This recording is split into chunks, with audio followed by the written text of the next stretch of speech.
For the longest time, schools have used great works of literature and film in an educational setting. Wonderfully written pieces dating back hundreds of years, as well as more recent classics teaching us lessons that will help shape us into better people. Classic movies that tell moving stories about hardship and triumph, or are studied for the brilliant filmmaking behind them. Anime, though, has never seemed to cross over into this part of our lives. Some colleges do take animation and storytelling keys from great shows made over the years, but that's about as far as the integration has gone.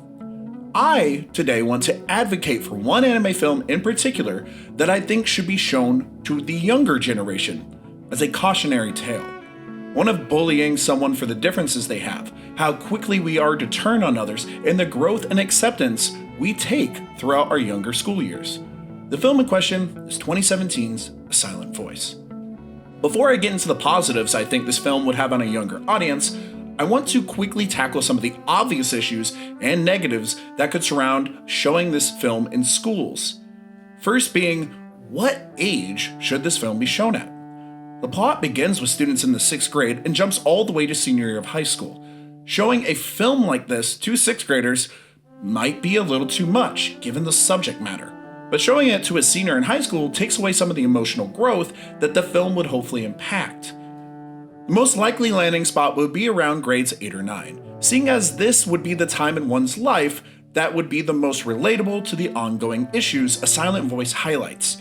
It can also fit easier into an academic program. The next big hurdle is that of the subject matter itself. Bullying is something that runs rampant in the world in today's school systems, so opening up a dialogue about it could be seen as a positive. But topics like how to treat those with disabilities and suicide might be things better left outside of an educational setting. We do, however, have the possibility of using the film as a teaching device for guidance counselors or school-appointed therapists if that's the case.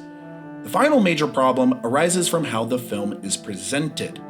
If you force people to watch and observe something they have no interest in, then you face the possibility of people either not caring about it or simply viewing it as a way to call someone out for behavior, running the risk of what should be a positive learning experience and turning it into a much bigger problem down the road.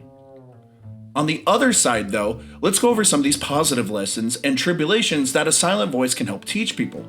The biggest being one of the movie's biggest running themes that deals with bullying.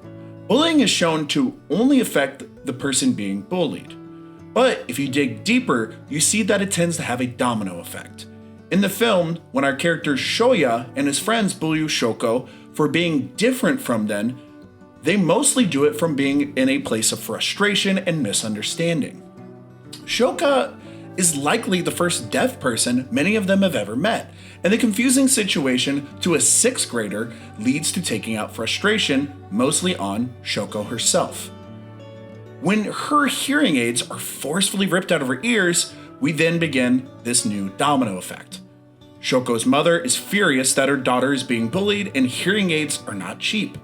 Shoya's teacher, not wanting to take full blame for the incident under his watch, calls his student out over the incident. Shoya, now feeling the pressure of being called out for something, instinctively points out that everyone else was also bullying her. But they quickly turn on him for telling about what they had done and say they didn't really do anything and that he was the one behind everything all along. This then turns into Shoya's mother, taking the blame for what her son has done, leading Shoya to a life of isolation, self-loathing, and guilt for the pain that he caused others, culminating and potentially ending his life as a way to atone for the things he has done. At plenty of different instances, an adult or fellow classmate could have stepped in and changed the situation.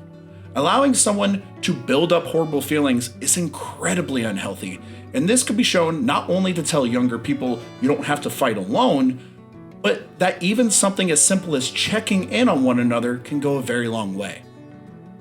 Shoya, to his credit, does a lot to try on his own to atone for previous mistakes.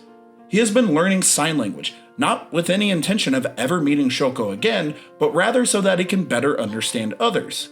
When the two eventually do meet, we also see the other side of the coin. Shoko will always feel dependent on others in one way or another. And that's really no fault of her own. A huge lesson to take away from this is that those with disabilities didn't choose this, and blaming them or letting them blame themselves for forces way outside of their control is wrong, and just contributes nothing of value to the situation.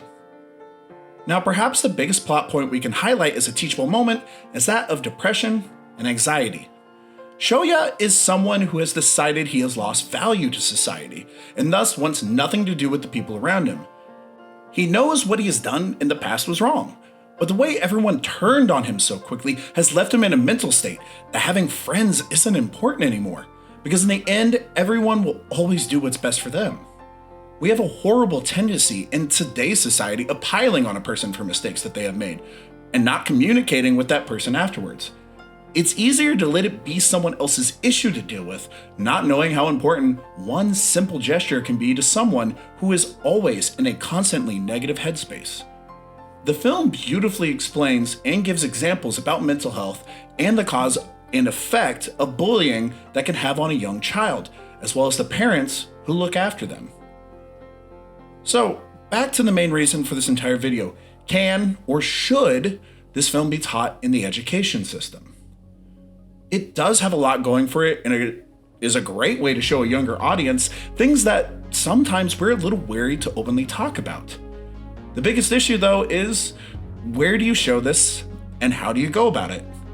In the end, it likely doesn't have a place in a school setting, but maybe watching with an adult in a safe and open place is a possibility.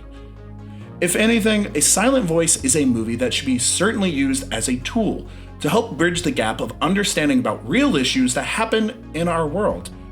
And maybe one day we can look back and see how truly impactful this movie was to so many people. I don't have all the answers, but if this isn't a film that you have seen before, I highly recommend that you give it a watch and maybe show it to someone.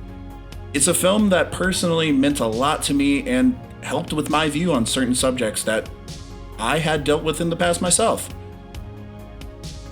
I've been Summers with Baka To Basics, and I'll see you the next time class is in session.